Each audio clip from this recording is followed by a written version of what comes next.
प्रेक्षा ध्यान द्वारा भाव परिवर्तन, व्यवहार परिष्कार, व्यक्तित्व के सर्वांगीण विकास के लिए पुलिस प्रशिक्षण शिविर का 10वां प्रवचन।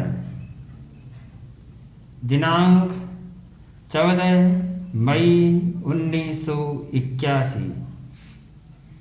प्रवचनकार युवाचार्य श्री महाप्रज्ञ। विषय व्यसन मुक्ति। स्थान रिक्रिएशन क्लब, राजस्थान पुलिस अकादमी, जयपुर। समय 3:40। कुंज गुरुदेव, ज्योति की साधना करने वाले साधक, यह ध्यान की साधना प्रकाश की साधना है, ज्योति की साधना है, यह जागरण की साधना है। हमारी चेतना की 2 अवस्थाएं होती है, एक मूर्छा की अवस्था और एक जागृत अवस्था। मूर्छा को छोड़ना चाहते हैं और जागृत अवस्था में जाना चाहते हैं, इसलिए कि जो जागता है उसका विकास होता है, जागने वाले की बुद्धि बढ़ती है। मूर्छित होता है उसका विकास अवरुद्ध होता है, बुद्धि और स्मृति शक्ति क्षीण होने लग जाती। इसलिए मनुष्य ने सदा अपने विकास के लिए जागरण का प्रयत्न किया है। हमारी चेतना में कुंठा लाने वाली और मूर्छा उत्पन्न करने वाली जो जो स्थितियां हैं, उन स्थितियों की वर्जना की गई है। व्यसन एक चेतना की मूर्छा पैदा करने वाली अवस्था है। व्यसन शब्द का अर्थ होता है कष्ट। कष्ट का नाम है व्यसन। जो चित्त की वृत्ति या चैतसिक अवस्था मनुष्य को कष्ट में डाल देती है, उस वृत्ति का नाम भी व्यसन बन जाता है। बहुत पुराना आंदोलन हिंदुस्तान में रहा व्यसन मुक्ति का। हजारों वर्ष पहले से आंदोलन चला था सप्त व्यसन मुक्ति का। 7 व्यसन है और सामाजिक जीवन में उनका परिहार होना चाहिए। आज मैं सप्त व्यसन की चर्चा नहीं करूंगा, केवल एक व्यसन की चर्चा ही करना चाहता हूं। मादक वस्तु एक व्यसन है, नशा पैदा करने वाली, मादकता पैदा करने वाली वस्तु व्यसन है। 7 व्यसन में एक व्यसन है द्यूतम च मांसम च सुरा च वेश्या। जुआ व्यसन है तो मदिरा भी व्यसन है और तंबाकू भी व्यसन है। जितनी नशीली वस्तुएं, मादक पदार्थ, चेतना में मूर्छा करने वाली वस्तुएं, वे सब व्यसन की कोटि में आ जाती हैं। एक बड़ा प्रश्न है कि हमारे यहाँ हिंदुस्तान में वर्जनाएं बहुत है, यह मत करो, यह मत करो। अच्छा तो ये लगता है कि सब कुछ करो। सबसे अच्छा सिद्धांत तो है कि सब कुछ करो, जो मन में आए सो करो। पर बड़ा जटिल हो जाता है कि जो मन में आए सो करो, अगर ये बात हो जाए तब तो समाज जीवित भी नहीं रह सकता। चोरी भी कर सकता है।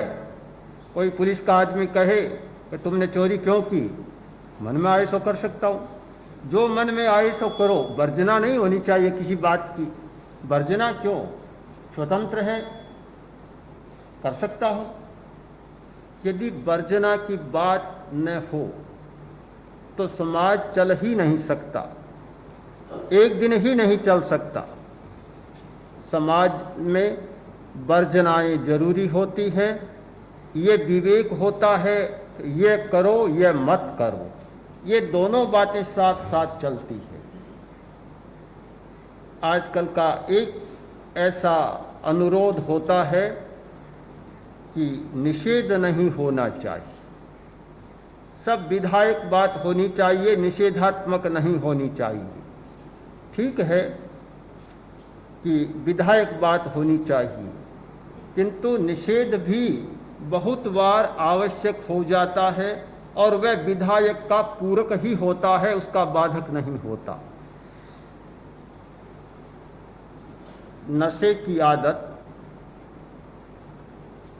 एक बहुत जटिल आदत है। ऐसे तो लगता है कि बीड़ी पी क्या फर्क पड़ा, सिगरेट पी ली कोई फर्क पड़ने वाला नहीं है, और 2-4 घूंट शराब की ली तो भी क्या फर्क पड़ेगा। तर्क भी है कि ठंडे मुल्क में रहते हैं वहाँ तो जरूरी है ही, और गर्म मुल्क में भी रहते हैं तो ज़्यादा मात्रा में पीना अच्छा नहीं है, किंतु थोड़ी मात्रा में पीने में क्या दोष है। पाचक है, पाचन करने वाला है, वह तो स्वास्थ्यकर है, बीमारी को मिटाने वाला है। ये सारी तर्क तो मनुष्य के सामने है, और तर्क के आधार पर किसी बात का विधान और निषेध किया जा सके ये मुझे लगता नहीं। मैं इस बात को स्वीकार भी नहीं करता कि तर्क के आधार पर किसी आदमी को समझाया जा सके। 1000 तर्क करने पर भी सामने वाले व्यक्ति के गले में बात नहीं उतरेगी, क्योंकि तर्क के प्रति तो तर्क होता है। कोई भी तर्क ऐसा नहीं होता जिसका प्रति तर्क न हो। हर आदमी के पास अपना तर्क है। तर्क के आधार पर मैं अगर कोई बात कहूं तो मुझे ये पहले जान लेना चाहिए कि मेरे तर्क का खंडन भी हो सकता है। दुनिया का कोई भी तर्क ऐसा नहीं जिसका खंडन न हो सके। हर तर्क का खंडन होता है।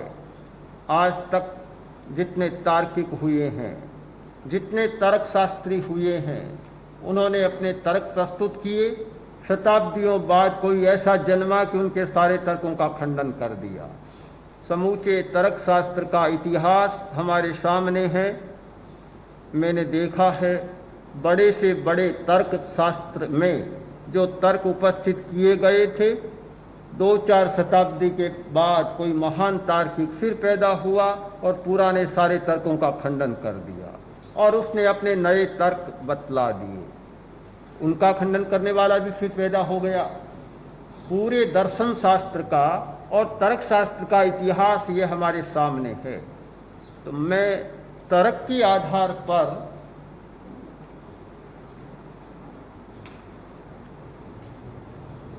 आधार पर यह नहीं कह रहा हूं कि व्यसन हमारे लिए बुरे हैं, किंतु कुछ पहलू हैं हमारे सामने। पहला यह है कि मादक वस्तुओं से शारीरिक हानि होती है, स्वास्थ्य को हानि पहुंचती है। ये बात आज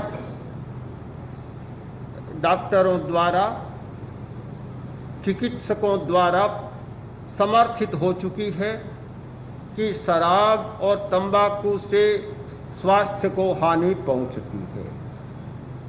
एक उपाय भी निकाल लिया कि सिगरेट के बंडल पर लिखा मिलेगा चेतावनी कि स्वास्थ्य के लिए हानिकर है। शराब भी हानिकर है, ये बात मिलती है, पर जान लेने पर भी छूट जाए ऐसा मुझे लगता नहीं। एक प्रश्न पैदा हुआ कि आदमी बुराई क्यों करता है, बुरा क्यों बनता है। उसका बड़ा सुंदर उत्तर दिया गया कि केचिदज्ञानतो नष्टः केचिन नष्टा प्रमादते केचित् ज्ञानावलेपेन केचिन नष्टैश्च नाशिता। 4 कारण है खराब होने के। कुछ आदमी तो अपने अज्ञान के कारण खराब होते, जिन्हें पता नहीं कि इसमें बुराई है, बेचारे नहीं जानते, अज्ञानी है। अज्ञान के कारण वे व्यसन में चले जाते हैं और जीवन को बर्बाद कर देते हैं। तो जीवन की बर्बादी का एक कारण है अज्ञान, दूसरा कारण प्रमाद। कुछ लोग जानते तो हैं अच्छा नहीं है, फिर भी करते चले जाते हैं। एक भाई बहुत सिगरेट पीता था। दूसरों ने कहा, मित्रों ने कहा, तुम्हारा स्वास्थ्य बिगड़ता जा रहा है, सिगरेट छोड़ दो। उसने कहा, मैं पढ़ा लिखा हूं, ग्रेजुएट हूं, तुम मुझे क्या समझाते हो? मूर्ख हूं क्या? बच्चा हूं क्या? नादान तो नहीं हूं, क्या समझाते हो? मैं जानता हूं कि स्वास्थ्य खराब हो रहा है, पर नहीं छोड़ूंगा और नहीं छोड़ूंगा। यह एक प्रमाद होता है। आदमी जानता है, जानते हुए भी उसे पकड़े रहता है और उसे नहीं छोड़ता। कुछ लोग प्रमाद के कारण नष्ट होते हैं, केचित् ज्ञानावलेपेन, और कुछ लोग ज्ञान के अहंकार के कारण खराब होते हैं। इतना अपने ज्ञान का अहंकार हो गया कि दूसरे की बात सुनने को भी तैयार नहीं होते। वे यही सोचते हैं, हमें कौन समझाने वाले, बतलाने वाले, क्या हम कम हैं, क्या हम कम जानते हैं? इतना ज्ञान का अहंकार, अपने ज्ञान के अहंकार के कारण खराब होते हैं। और कुछ लोग नष्टैश्च नाशिता, यह सबसे बड़ा खतरनाक काम है। कुछ लोग ऐसे खराब होते हैं कि कुछ लोग खराब हुए हैं, बिगड़ गए हैं, व्यसनों में पड़ गए हैं। अब वे सोचते हैं हमारा भी बहुमत होना चाहिए। पास में आता, अरे 2 घूंट तो ले लो, क्या फर्क पड़ेगा, देखो तो सही, अभी तुमने चखा ही नहीं, तुम्हें क्या पता, भला इस नौकरी में हो, इस धंधे में हो और इससे भी बचोगे? ये कैसे हो सकता है? आज की सभ्यता, आज के सभ्य समाज में जीना और इन वस्तुओं से परहेज करना, अपने मित्रों की मंडली में रहना, फिर इनसे परहेज करना, ऐसा दबाव पड़ता है कि बेचारा न फिसलने वाला हो तो भी फिसलने की स्थिति आ जाती है। केचित् नष्टैश्च नाशिता। मुझे वह कहानी याद आ रही है कि एक नकटा आदमी था, तो जहां कहीं जाता बड़ी कठिनाई महसूस होती। लोग मिलते, कोई विदा होकर जाता और कहता, नकटा मिल गया, अब शकुन हो गया। विवाह शादी होती कि अब शकुन हो गया। उसने सोचा बड़ी मुसीबत है, लोग तो अब शकुन मानते हैं, क्या करूं? उसने सोचा अकेला हूं इसलिए अब शकुन है, 5 बढ़ा लो फिर किसका अब शकुन होगा, तो क्या करूं? सबसे सीधा धंधा है भगवान का दर्शन करा देना, भगवान बन जाना या भगवान का दर्शन करा देना, बहुत सीधा काम है। एक दिन बाजार में जाकर खड़ा हो गया और बोला, देखो भगवान का दर्शन हो रहा, साक्षात भगवान का दर्शन हो रहा है। लोग इकट्ठे हो गए, बोला भगवान का दर्शन हो और भीड़ न हो, यह कैसे संभव हो सकता है? बहुत सारे लोग इकट्ठे हो गए। बोले, भाई हमें तो नहीं दिखाई दे रहा है, आकाश में कुछ भी नहीं दिखाई नहीं दे रहा है। बोला, मूर्ख हो तुम लोग, दिखाई कैसे देगा, नाक तो आड़ा आ रहा है तुम्हारा सबका, दिखाई कैसे देगा? जब तक ये नाक रहेगा तब तक भगवान का दर्शन नहीं हो सकता, कटाकर देखो साक्षात हो जाएगा। लोगों ने समझा कि मूर्ख आदमी है, बेवकूफ है और बेअक्ल की बात करता है। पर दुनिया में ऐसे लोगों की भी कमी नहीं है। हमारी दुनिया में सब प्रकार के माल बिकते हैं, कोई भी माल ऐसा नहीं जो न बिके। एक आदमी आया, बोला सही बात कहते हो? बिल्कुल सही, बिल्कुल सही। कटा लो, दर्शन हो जाएगा? कि जरूर हो जाएगा। आवेश में आ गया, भावुकता में आ गया, श्रद्धा के बाह में बह गया। जो नाई बैठा था पास में गया, जाकर बोला कि मेरा नाक काट दो। अरे मूर्ख, क्या कराता है? इस बात की तुझे चिंता नहीं, मैं कहता हूं लो तुम्हें मूल्य चुकाऊंगा पूरा, काट दो, मुझे भगवान का दर्शन करना है। बहुत दबाव दिया, वह गुस्से में आया तो यहां क्या, यहां तक काट दिया। आया और आकर बोला, दिखाओ। कहे देखो, वह बोला मुझे तो दिखाई नहीं दे रहा है। अरे मूर्ख मत बोल, ऐसा कहेगा तो 5 नहीं बढ़ेगी, तो भी यह कहना शुरू कर देगी भगवान दिख रहा है, साक्षात्कार हो रहा है। केचिन नष्टैश्च नासिता। कुछ लोग दुनिया में इस प्रकार खराब होते हैं कि जो पहले बिगड़ चुके हैं और वे चाहते हैं कि दूसरा भी बिगड़ जाए तो अच्छा है, हमारा बहुमत तो बने। हर आदमी में अपना बहुमत बनाने की भावना होती है।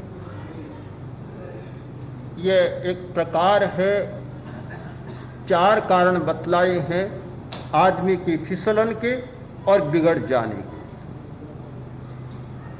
व्यसन सचमुच मनुष्य के सामने संकट पैदा करते हैं। हमने अपनी आंखों देखा है। तमिलनाडु की यात्रा हुई, आचार्य श्री ने दक्षिण की यात्रा की। उस दौरान तमिलनाडु गए, हमने देखा कि बहुत सुंदर प्रदेश, काफी उपज पैदावार होती है, पर लोग बहुत गरीब। हमने कारण ढूंढा, इतनी गरीबी का कारण क्या? कारण यही मिला कि लोग सेविंग जानते ही नहीं है, बिल्कुल असंग्रही वृत्ति के लोग हैं। आज 30 रुपया कमाएंगे तो सुबह खाने के लिए नहीं है, और इसीलिए वहाँ एक धंधा चलता है ब्याज का, बहुत ब्याज का, गिरवी का धंधा कहते हैं। गिरवी की दुकान में चप्पलें मिलेगी, जूता मिलेगा, धोती मिलेगी, ये कुर्ता भी मिलेगा, घड़ी मिलेगी, बर्तन मिलेंगे, और कभी कभी निकर भी मिल जाता। सारी चीजें गिरवी में रख देते हैं। एक ही है कि पत्नी को भी नहीं रख रहे हैं बस, और तो सब कुछ रख देते हैं। बड़ी विचित्र अवस्था है। क्यों ऐसा क्यों है? तो इसका पता चला कि 2 ही बातें हैं, एक शराब और एक सिनेमा। छोटे छोटे गांव में कच्चे सिनेमा घर बने हुए हैं, इतने शौकीन है सिनेमा देखने के, और शराब का बहुत प्रचलन है। शराब के कारण वहाँ बहुत गरीबी है।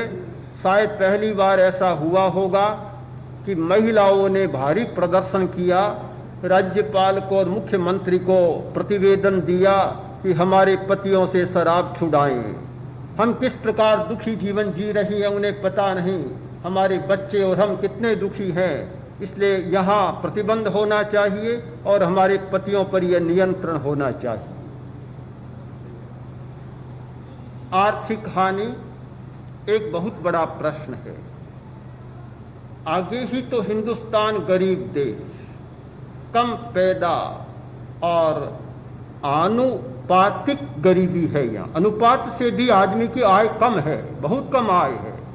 इतने गरीब देश में धन का इस प्रकार दुरुपयोग हो और परिवार को, बच्चों को खाने के लिए, पीने के लिए न मिले और शराब में पैसा चला जाए, ये आर्थिक दृष्टि से भी बहुत बड़ी समस्या है। पीने वाले को शायद पता नहीं चलता, किंतु परिवार को और विशेषतः स्त्रियों को इस बात का पता चलता है कि वे किस प्रकार घर में रोटी बनाती है और किस प्रकार बच्चों का पालन करती है। शराब पीने वाले की आदत बन जाती है। हमारी एक मौलिक मनोवृत्ति होती है और एक अर्जित वृत्ति होती है, आदत अर्जित होती है। कोई भी आदमी जन्म से शराबी नहीं होता और जन्म से मादक वस्तुओं का सेवन करने वाला नहीं होता। बाद में ये आदत अर्जित की जाती है, नशे की, मादक वस्तुओं की। हम अपनी आदत बना लेते हैं और बनने के बाद स्थिति यह होती है, एक शराबी से पूछा, तुम शराब पीते हो? उसने कहा, पहले तो मैं पीता था और अब शराब मुझे पी रही। ये बात बिल्कुल सही है। एक आदमी जानता है कि अब बीड़ी पीना, सिगरेट पीना, तंबाकू पीना अच्छा नहीं है मेरे लिए, शराब पीना अच्छा नहीं है। संकल्प भी करता है कि नहीं पीऊंगा, पर ठीक समय आता है और सारी आंतें टूटने लग जाती है, नसें फटने लग जाती है। कारण साफ है कि फिर उसके बस की बात नहीं रहती, वह स्नायविक मांग बन जाती है। एक स्नायविक मांग, स्नायु अपने आप मांगने लग जाते हैं, और जब स्नायविक मांग होती है तो आदमी का संकल्प वहां ढीला पड़ जाता है। इसलिए ठीक बात कही कि पहले मैं पीता था और अब शराब मुझे पी रही है। हर आदत का एक नियम होता है कि प्रारंभ में आदमी एक शौकियाई दृष्टि से, एक प्रमादवश ऐसे ही देखें क्या होता है काम कर लेता है। एक दो बार तो करो त्यादौ किंचित, आदि में तो प्रारंभ में तो वह कुछ ऐसे ही करता है, और दो तीन बार करने के बाद फिर वह स्नायुगत आदत होने लग जाती है। हमारी बहुत सारी आदतें स्नायुविक आदतें होती है। पहली बात, जब आप सीढ़ी पर चढ़ेंगे, नए मकान में गए और सीढ़ी पर चढ़ेंगे, पूरा ध्यान आपको रखना पड़ेगा और पूरी सावधानी के साथ चढ़ेंगे। 2-4 बार सीढ़ियों पर चढ़ गए, फिर ध्यान की जरूरत नहीं, ध्यान कहीं है, अपने आप पैर चलते हैं, चढ़ जाते हैं, उतर जाते हैं, पता ही नहीं चलता कि सीढ़ियां पार हो गई। स्नायुओं को भी अभ्यास होता है, आदत होती है। बहुत सारी आदतें हमारी स्नायुविक आदतें बन जाती है। यह नशे की आदत भी बड़ी जटिल होती है, स्नायुविक बन जाती है। आदमी छोड़ना चाहे तो भी शायद छोड़ नहीं पाता। क्या शराब पीने वाले, तंबाकू पीने वाले स्वास्थ्य की दृष्टि से नहीं सोचते? क्या आर्थिक दृष्टि से नहीं सोचते, नहीं जानते? जानते हैं, और शायद बहुत बार छोड़ने की बात भी मन में आती होगी। समस्या होती है तब आती है। हमने पढ़ा अमेरिका में सेना में ध्यान का प्रयोग कराया जा रहा है, और इसलिए कि अमेरिकी सैनिकों में शराब की आदत बहुत बढ़ गई और सरकार बड़ी चिंतित है कि उनका स्वास्थ्य गिरता जा रहा है और अपराध बढ़ रहे हैं। चेतना जागृत होगी, अपराध कम होंगे। चेतना में मूर्छा बढ़ेगी तो साथ साथ में अपराध भी बढ़ेंगे। कभी नहीं रोका जा सकता कि चेतना की मूर्छा तो बढ़े और अपराध न बढ़े। हिंदुस्तान में आज भी अपेक्षाकृत अपराध कम है, क्योंकि अभी तक यह विकासशील देश है, विकसित देश नहीं। किंतु विकसित देशों में अपराध बहुत भारी है। कुछ राष्ट्रों के अपराध निरोध के बजट हैं, शायद हिंदुस्तान के पूरे बजट से ज्यादा है। इतने बजट केवल अपराध निरोध के लिए हैं, और वे विकसित देश हैं। इतने अपराध क्यों? कितना आदमी का पागलपन। कुछ दिन पहले सुना कि राष्ट्रपति रीगन को गोली मार दी गई। आज पढ़ा कि पोप पाल को गोली मार दी गई। इतना पागलपन क्यों? ऐसा पागलपन कि एक बड़े राष्ट्र की बात आपको बता रहा हूं, जो विकसित राष्ट्र, दुनिया का सबसे समृद्ध कहलाने वाला राष्ट्र, एक विद्यार्थी विश्वविद्यालय के एक शिखर पर चढ़ गया और 5-10 विद्यार्थी छात्र छात्राएं जा रहे थे, गोली से भून दिया सब। न्यायालय में उपस्थित हुआ, पूछा गया, बयान लिए गए, तो उसने कहा कि मेरे मन में एक शौक जाग गई, एक भावना जाग गई कि मुझे प्रसिद्ध होना है। अब प्रसिद्ध होने का और पत्रों में लाल सुर्खियों के साथ नाम छपने का इससे अच्छा कोई तरीका मुझे नहीं लगा, इसलिए मैंने कर दिया।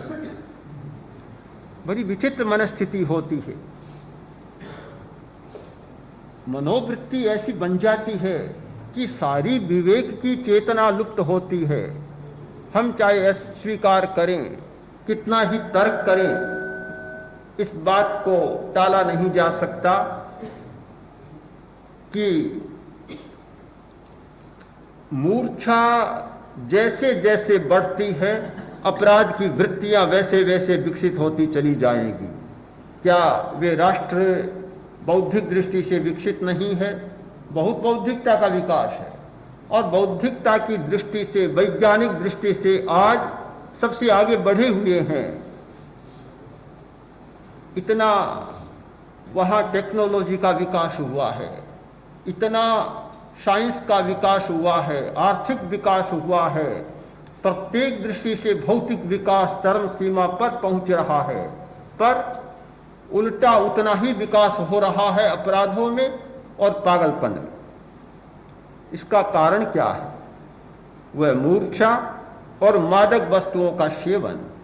आज के विश्वविद्यालय के परिसर में वहां विद्यार्थियों के पास इतने मादक वस्तुएं मिलती हैं जिनकी हिंदुस्तान का आदमी शायद कल्पना भी न कर सके। यहां भी शुरू तो हो गया, क्योंकि जो वहां होगा या होना है वह तो शुरू तो हो गया, प्रवेश तो हो गया। विश्वविद्यालय के क्षेत्र में मादक ड्रग्स का और भी मादक वस्तुओं का काफी प्रवेश हो रहा है, हुआ है, पर फिर भी अभी बहुत पीछे है। हम इस सूत्र को न भूलें कि मूर्छा और अपराध दोनों साथ में जुड़े हुए हैं। जागरण और अपराध मुक्ति, ये भी दोनों बातें साथ में जुड़ी हुई है। हमारे आचार्यों ने और समाज शास्त्रियों ने भी इस बात पर बहुत बल दिया था कि जीवन व्यसन मुक्त होना चाहिए, शराब से बचना चाहिए। ये तो सब लोग जानते हैं कि शराब से पहली बात होती है कि चेतना भ्रंश होता है, चेतना विलुप्त होती है। शराबी खड़ा था नशे में धुत और घूर रहा था ऐसे सड़क के किनारे। पुलिस का सिपाही आया, बोला क्यों खड़े हो? एक मतलब से खड़ा हूं। क्या मतलब है? क्या कर रहे हो? कि मेरे सामने पूरा शहर घूम रहा है, पूरा शहर घूम रहा है, और देखता हूं कि मेरा घर आए उसमें घुस जाऊं, इसलिए खड़ा हूं। सारी दुनिया सामने घूरने लग जाती है, सारी दुनिया सामने आती है, हाँ, कुछ भी बाकी नहीं बचता। तो जहां चेतना विलुप्त होती है तो सारी बातें समाप्त हो जाती है। हम ये बात जानते हैं। मैंने पहले ही कहा कि तर्क के आधार पर मैं आपको नहीं समझा पाऊंगा कि यह खराब है, क्योंकि आपके भी बहुत तर्क हैं, तर्क हैं, कैसे समझ पाएंगे? केवल एक बात के आधार पर इसे समझा जा सकता है कि हमारी चेतना निरंतर जागृत रहे, चेतना कभी लुप्त न हो, मूर्छित न हो। यह एक ही ऐसा व्यक्तिगत अनुभव होता है जिसके आधार पर हम व्यसन की बुराई को समझ सकते हैं। समझ लेने पर भी काम तो नहीं चलेगा, कोरा जान लेने पर भी काम नहीं चलेगा।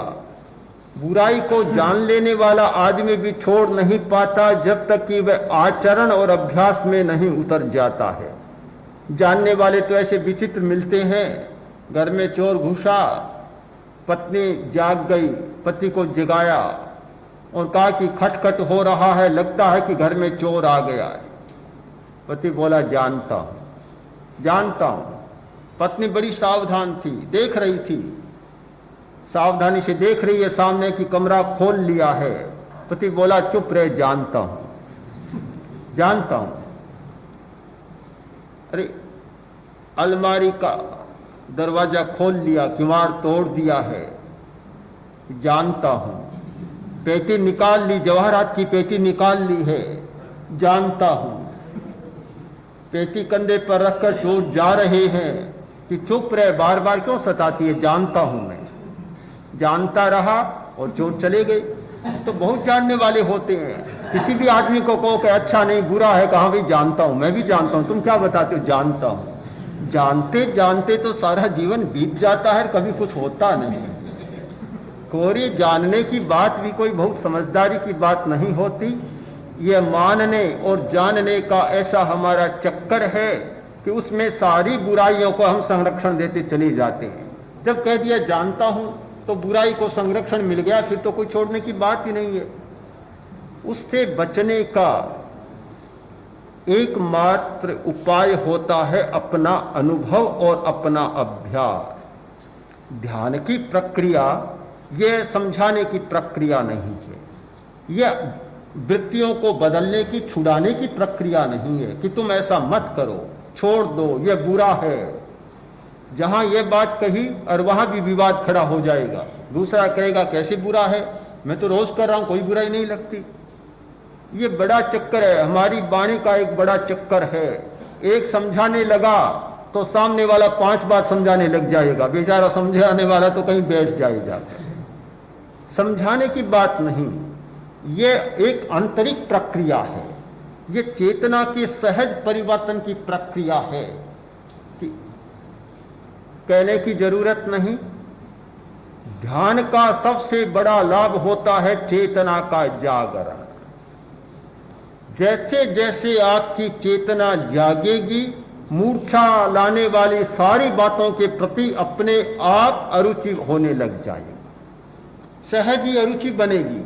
मन में एक ऐसी अरुचि बनेगी कि शायद तंबाकू पीने वाले लोगों को तंबाकू से गंध आने लग जाएगी, शराब पीने वाले लोगों को शराब से गंध आने लग जाएगी और पास में देखना ही पसंद नहीं करेंगे। कोई पास में आकर बैठ जाए तो भी शायद बदबू आने लग जाएगी। अब हम लोगों का तो ऐसा अभ्यास होता है कि कोई तंबाकू पीकर आया, बीड़ी सिगरेट पीकर आया, पास में बैठता है तो भी गंध आने लग जाती है।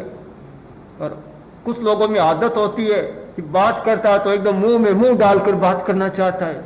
हम लोग तो कहते हैं भाई जरा दूर से ही बात करो, बड़ी समस्या पैदा होती है, गंध आने लग जाती है। मैंने एक बात शायद सुनाई होगी पहले, फिर आज कह दूं कि एक भाई बहुत सिगरेट पीता था, बड़ा आग्रह था, समझदार, पढ़ा लिखा युवक, बुद्धिमान,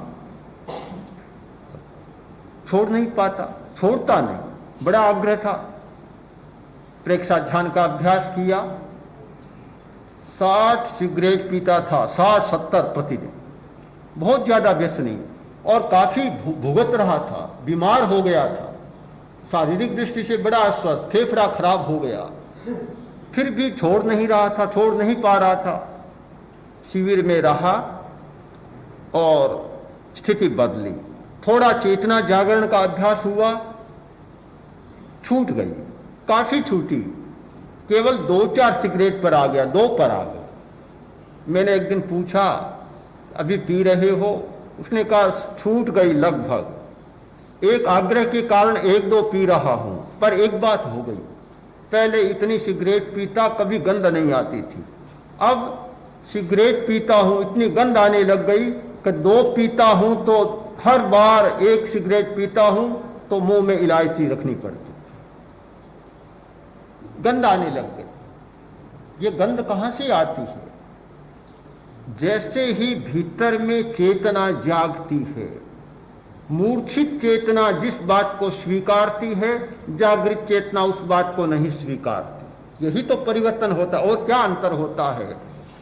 ये जो रूपांतरण की बात हम करते हैं, एक आरोपण और एक होता है रूपांतरण। एक बात तो थोप दी गई, पिता ने पुत्र से जबरदस्ती कह दिया कि तुम्हें सिगरेट नहीं पीना है, तुम्हें शराब नहीं पीना है, बात थोप दी गई।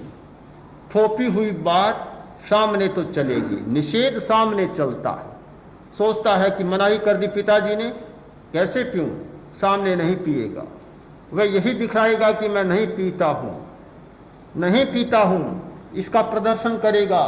किंतु जैसे ही एकांत मिला, कोई देखने वाला नहीं मिला, तो वह सब कुछ चलेगा जिसका निषेध किया गया। निषेध की बात का आरोपण होता है, थोपना होता है। ये थोपी हुई सारी बातें हमारी चलती है। ये कानून की मर्यादा में और एक चेतना की मर्यादा में यही तो अंतर है कि कानून की मर्यादा व समूह की मर्यादा है। सामने आदमी नहीं करेगा। कोई भी रिश्वत लेने वाला सामने रिश्वत नहीं लेगा। कोई भी ब्लैक मार्केटिंग करने वाला, मिलावट करने वाला सामने नहीं करेगा। यानी बुराई समाज के सामने नहीं करेगा, किंतु एकांत में बुराई की कोई वर्जना नहीं, क्योंकि वह आरोपित बात है, आरोपित वर्जना है। और एक चेतना जागरण की वर्जना होती है। जब चेतना जाग जाती है तो फिर सामने का और एकांत का प्रश्न ही समाप्त हो जाता है। फिर प्रकाश का और अंधकार का प्रश्न ही समाप्त हो जाता है। फिर अकेले का और समूह का प्रश्न ही समाप्त हो जाता है। नहीं करता है वह नहीं करता है, और इसलिए नहीं करता कि वह तर्क के द्वारा उसने कोई बात नहीं छोड़ी है, किंतु भीतर से चेतना के दरवाजे ही बंद हो गए हैं कि उस बात को वह स्वीकारती ही नहीं है। उसकी चेतना नहीं स्वीकार कर रही है, कैसे जाएगा? जैसे कुछ लोगों में एक अरुचि का भाव पैदा होता है खाने के प्रति, दूसरी बात के प्रति एक अरुचि पैदा हो जाती है। अरुचि हो जाने पर कुछ भी चीज सामने लाई जाए वह उसे नहीं स्वीकारता, क्योंकि वह चेतना का रूपांतरण होता है। तो ध्यान के द्वारा हमारी चेतना का रूपांतरण होता है। जिन लोगों ने ध्यान शुरू किया, 10 दिन 2 सप्ताह का अभ्यास चला, कुछ अभ्यास हुआ और उन्हें अनुभव होने लगता है कि चेतना थोड़ी बदल रही। पर मैं नहीं मानता कि 10 दिन में या 2 सप्ताह में कोई चमत्कार हो जाता है। यह कोई जादू नहीं, जादू की छड़ी नहीं है कि घुमाई और सब कुछ हो गया, ऐसा कुछ नहीं है। किंतु यह एक प्रक्रिया है। प्रक्रिया में से गुजरता है आदमी तो उसके लिए लंबा समय चाहिए। 3 बातें जरूरी होती है: श्रद्धा, दीर्घकाल और सातत्य। सबसे पहली बात है श्रद्धा। उसके प्रति श्रद्धा का भाव पैदा हो, आकर्षण पैदा हो कि यह हमारे लिए बहुत आवश्यक है। जब तक आवश्यकता का अनुभव नहीं होगा तब तक कोई काम चलेगा नहीं, कंटिन्यू नहीं होगा, सतत नहीं चलेगा। सबसे पहली बात है श्रद्धा जागे, आकर्षण जागे कि यह हमारे जीवन के लिए बहुत अनिवार्य बात है, बहुत आवश्यक बात है। जैसे रोटी खाना जरूरी है, पानी पीना जरूरी है जीवन यात्रा को चलाने के लिए, वैसे ही मानसिक यात्रा को चलाने के लिए, चैतसिक यात्रा को चलाने के लिए एकाग्रता, संकल्प शक्ति का विकास और निर्विकल्पता का विकास भी हमारे लिए जरूरी है।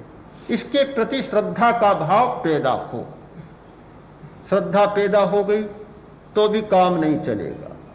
दूसरी बात, दीर्घ काल तक चले, अभ्यास लंबे समय तक चले। कोई भी बात 10 दिन और 20 दिन में समाप्त नहीं हो जाती, लंबे समय तक उसको चलाना पड़ता है। तीसरी बात, सतत चले, लंबे समय तक तो चले पर आज किया कल छोड़ दिया, 2 दिन बाद किया और 4 दिन का फिर लंघन कर दिया तो भी कोई अर्थ नहीं होगा। आसन का अभ्यास शुरू किया, ये पता चला कि आसनों से बड़ा लाभ होता है, शरीर स्वस्थ होता है, शक्तियां विकसित होती है। आज आसन किए, 5 दिन विश्राम दे दिया, 5 दिन का कायोत्सर्ग कर दिया बीच में पूरा। फिर 5 दिन के बाद 4 दिन आसन किए और 10 दिन का लंघन कर दिया, 20 दिन का फिर उपवास कर दिया। आसन से लाभ नहीं होगा, हानि हो सकती है। निरंतरता होनी चाहिए, सातत्य होना चाहिए। श्रद्धा, दीर्घकाल और सातत्य, ये 3 अनिवार्य बातें हैं आदत को बदलने के लिए, नई आदत को डालने के लिए। पुरानी आदत बदली जा सकती है और नई आदत डाली जा सकती है इन 3 सूत्रों के माध्यम से। ये 3 बातें नहीं होती तो न तो पुरानी आदत बदलती है और न नई आदत का निर्माण होता है।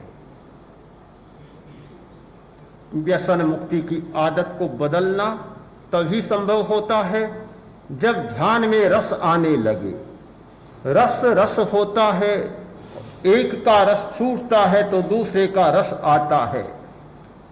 मैं एक बात और बताऊं आपको कि ध्यान और पदार्थ ये 2 हैं। ध्यान है चेतना की जागरण का और पदार्थ है चेतना के उपभोग का, भोग की सामग्री। दोनों की प्रकृति का अंतर आप समझ लें, बड़ा अंतर है दोनों में। एक संस्कृत कवि ने बहुत सुंदर बात कही। उन्होंने एक रूपक की भाषा में कहा कि इक्सो, हे ईख, तुम बड़ा सुंदर है, बड़ा सरस है, मधुर है, बहुत विशेषता है तुझ में, पर एक ही कमी है कि जैसे जैसे सेवन किया जाता है वैसे वैसे नीरस होता चला जाता है। जब से चूसना शुरू करते हैं बड़ा मीठा, चूसते चले होते होते छिलका बन जाएगा और फेंकने लायक बन जाएगा। बिल्कुल रसहीन, सरसता से नीरसता का एक उदाहरण। यह है हर पदार्थ की प्रकृति, यह है भोग की प्रकृति। भोग की प्रकृति है कि सेवन शुरू करो, बड़ा अच्छा लगेगा, सेवन करते जाओ। एक दिन ऐसा आता है कि नीरस लगने लग जाएगा। आप बुरा न माने, यह सही बात है। पता नहीं आपने शादी की या नहीं, मुझे नहीं पता, पर पहले दिन जो आकर्षण होता है, 1 वर्ष बीतते वह आकर्षण कम होता है और होते होते 10 वर्ष के बाद तो ऐसा होता है, 10 वर्ष तो बहुत लंबा मैं कह गया, आकर्षण दूसरी दिशा में चला जाता है और परस्पर में इतना झगड़ा, कलह, झंझट शुरू होता है। क्योंकि यह पदार्थ की प्रकृति है, इसका अतिक्रमण नहीं किया जा सकता, इसे नहीं छोड़ा जा सकता। हर पदार्थ की प्रकृति है, चाहे कपड़ा, चाहे भोजन, चाहे पानी। आप रोज की बात देखें कि अभी भोजन किया और भोजन के बाद आधा घंटा के बाद पहली गिलास पानी की पीते हैं, उसमें जो मिठास होती है, जो स्वाद होता है, जो आकर्षण होता है, 10वें गिलास पिएंगे ऐसा लगेगा पानी तो बिल्कुल फीका है, कोई सार ही नहीं, क्यों पिए फालतू बात। हर आदमी ने इस बात का अनुभव किया है। यह है पदार्थ की प्रकृति कि जैसे जैसे सेवन वैसे वैसे रसहीनता। दूसरी ओर चेतना की प्रकृति इससे बिल्कुल भिन्न है कि सेवन शुरू करें, बड़ा नीरस लगेगा। ध्यान शुरू किया, अरे क्या, आंखें बंद कर ली, बैठ गए, कुछ पता तो चलता ही नहीं क्या है, फालतू जकड़ में आ गए, पकड़ में आ गए, फंस गए। ऐसा लगेगा कि कहां फंस गए, बिल्कुल विरस लगेगा। और जैसे जैसे समय बीतता है, सरसता आती है और लंबे समय तक चलता है। यह स्थिति बन जाती है कि रोटी खाना तो छोड़ सकता है पर ध्यान करना नहीं छोड़ सकता। रोटी खाना, पानी पीना छोड़ सकता है पर चेतना की जागरण की प्रक्रिया को नहीं छोड़ सकता। ये दोनों की भिन्न प्रकृति है, आप स्वयं अनुभव करें। मैं सोचता हूं कि जिन लोगों ने ध्यान का ठीक ढंग से अभ्यास किया है वे स्वयं अनुभव करते होंगे कि पहले दिन उनकी क्या स्थिति थी और आज 11वें दिन उनकी क्या स्थिति है। पहले दिन जितनी नीरसता थी, आज शायद वह नीरसता का बिंदु उतना नहीं है। पहले दिन जो दूरी थी, आज ध्यान के साथ उनकी उतनी दूरी नहीं है। उनके लिए कह रहा हूं जिन्होंने अभ्यास किया है ठीक ढंग से, नहीं किया है उनके लिए राम राम है, तो वैसे कि वैसे हैं, कोई फर्क पड़ने वाला नहीं है। पर जिन लोगों ने थोड़ा बहुत गहराई में जाने का प्रयोग किया, अभ्यास किया है, उनको स्वयं अनुभव होगा कहने की, और यह सौगंध खाकर कहने की बात नहीं है। नई कस्तूरी का गंध है सपथे नानु भाग्यते। कोई भी आदमी ये नहीं कहता कि सौगंध खाकर कहता हूं देखो कस्तूरी में गंध है। अरे कस्तूरी की गंध के लिए सौगंध खाकर कहने की जरूरत क्या है? अपने आप ही पता चल जाएगा। सौगंध तो उस बात के लिए खानी पड़े जो अमूर्त बात हो, जिसका कोई अस्तित्व सामने न हो। प्रत्यक्ष बात के लिए सौगंध खाकर कहने की कोई जरूरत नहीं। तो ये विश्वास दिलाने की जरूरत नहीं। दोनों प्रकृतियां आपके सामने स्पष्ट हैं, एक पदार्थ की प्रकृति और दूसरी चेतना की प्रकृति। बिल्कुल उल्टा स्वभाव, जैसे जैसे सेवन वैसे वैसे नीरसता, यह पदार्थ की प्रकृति, और जैसे जैसे सेवन वैसे वैसे सरसता, यह हमारी चेतना की प्रकृति। तो व्यसन को इसलिए बुरा माना गया, उसके द्वारा चेतना का विलोप होता है, चेतना का भ्रंश होता है, हमारी जागरूकता कम होती है, मूर्छा बढ़ती है। यह एक अनुभव है। इस अनुभव के आधार पर ही आदमी उस व्यसन को, आदत को बदल सकता है और ध्यान प्रक्रिया के द्वारा उस आदत का रूपांतरण कर सकता है। मुझे लगता है कि रूपांतरण से संभव है, वर्जना से संभव नहीं। महाराष्ट्र की यात्रा कर रहे थे, हमने देखा कि सीमा पर, जहां महाराष्ट्र और कर्नाटक की सीमा है, सीमा पर भीड़ लग रही है। हमने पूछा लोगों से कि इतने लोग क्यों इकट्ठे होते? लोगों ने बताया कि महाराष्ट्र में शराबबंदी है और कर्नाटक में नहीं है, इसलिए ये भीड़ लगी है कि महाराष्ट्रियन लोग शराब पीने के लिए इस सीमा, बस थोड़ी सी ये सीमा, इस सीमा के आकर शराब पीते। तो ये वर्जना कहां तक चलेगी? निषेध कहां तक चलेगा? आखिर तो चेतना के रूपांतरण की बात करनी होगी, तभी व्यसन मुक्ति संभव है। और वह बात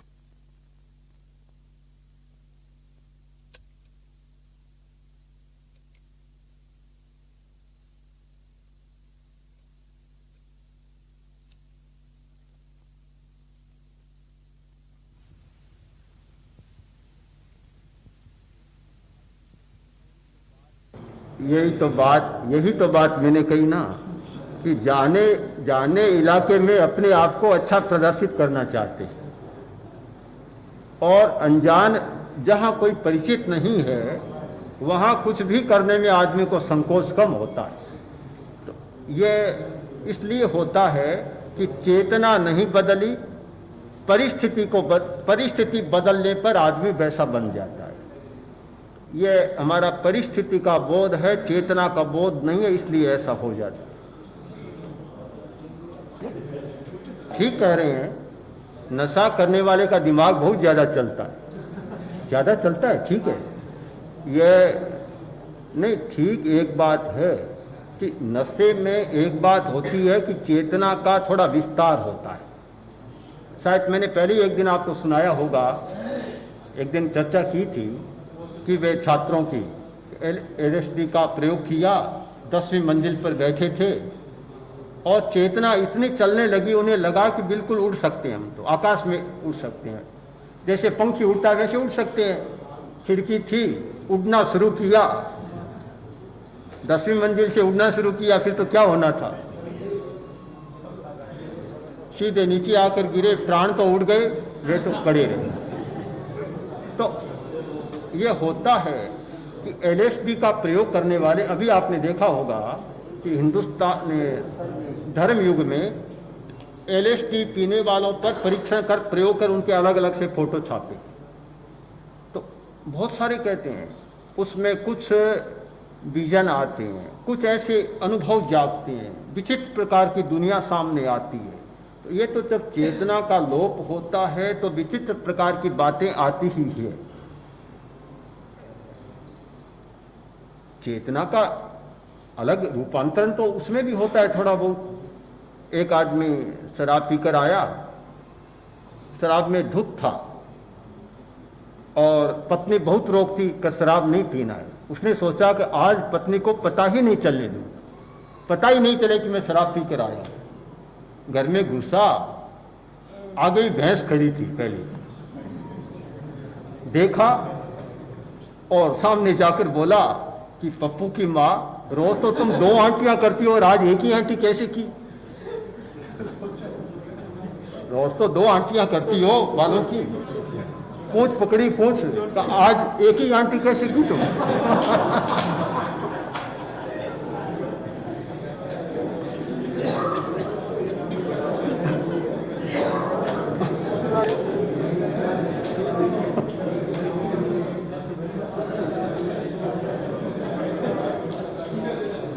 पत्नी दरवाजे में खड़ी थी, सामने दरवाजे में खड़ी सुन रही थी कि पतिदेव क्या कर रहे हैं।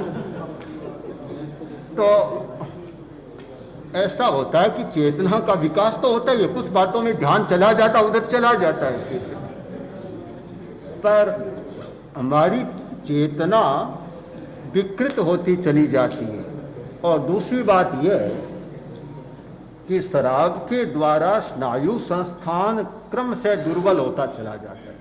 नाड़ी संस्थान पर बहुत ज्यादा असर होता है। जितने अल्कोहल के पदार्थ हैं वे लीवर पर बहुत प्रभाव डालते हैं। पित्ताशय, आमाशय और नाड़ी संस्थान, इनको धीमे धीमे खराब करते करते बहुत निकम्मा बना देते।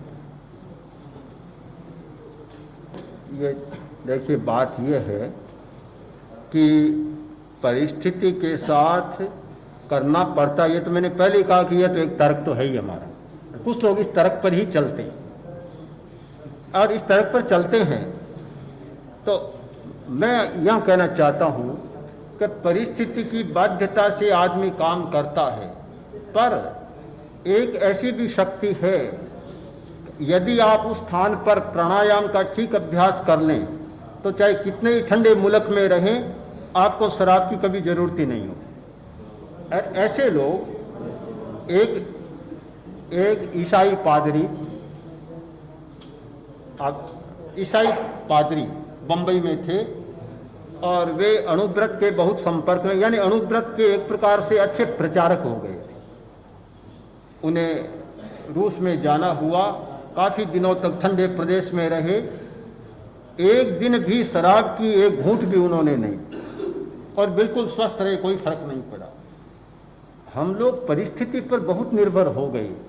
यदि हमारी चेतना के बल को, आंतरिक बल को जगाएं और प्राण शक्ति को तेज करें, तो ऐसे भी लोग मिल सकते हैं जो बहुत कम कपड़ों में ठंडे मुल्कों में रह सकते हैं।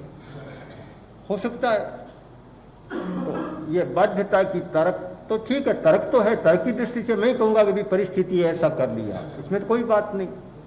पर 2 बातें हैं, एक परिस्थिति के सहारे आदत को ही पालने की बात भी चलती है, आप लोग भी इसे जानते हैं, उस तर्क के सहारे, और एक बदलने वाली बात होती है। इन दोनों का अंतर हम समझ लें।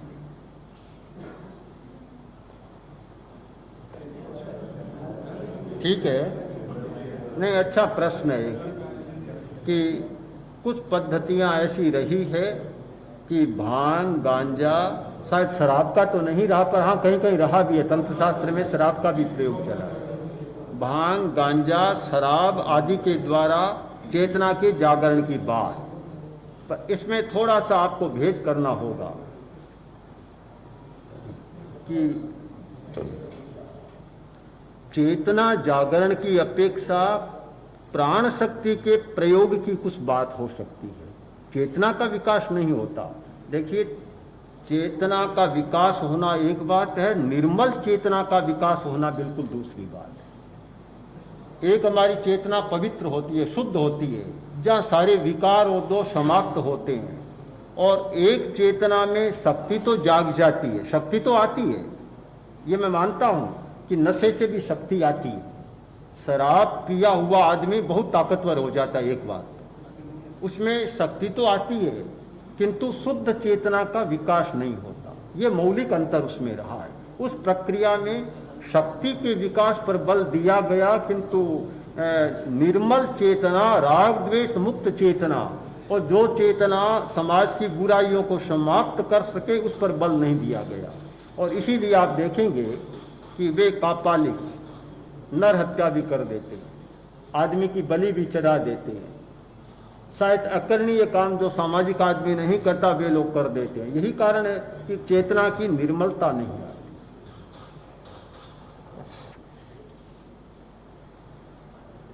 यहां दो प्रकार के लोगों का मिश्रण हो रहा है कि जो लोग भारतीय संस्कृति के प्रति आकृष्ट हैं वे लोग नशा नहीं कर रहे हैं, वे छोड़ रहे हैं।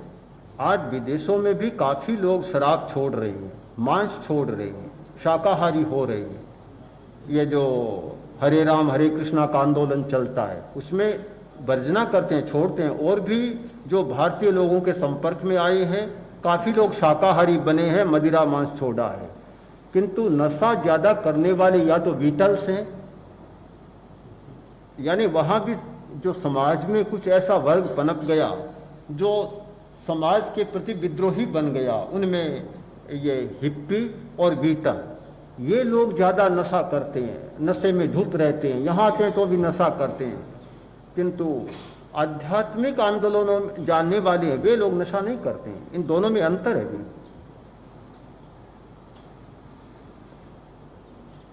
आज आपको आश्चर्य होगा कि पश्चिमी राष्ट्रों में सिगरेट यानी तंबाकू और शराब इन दोनों के प्रति काफी वर्जना चल रही है। लोग छोड़ने की चेष्टा में हैं, छोड़ रहे हैं।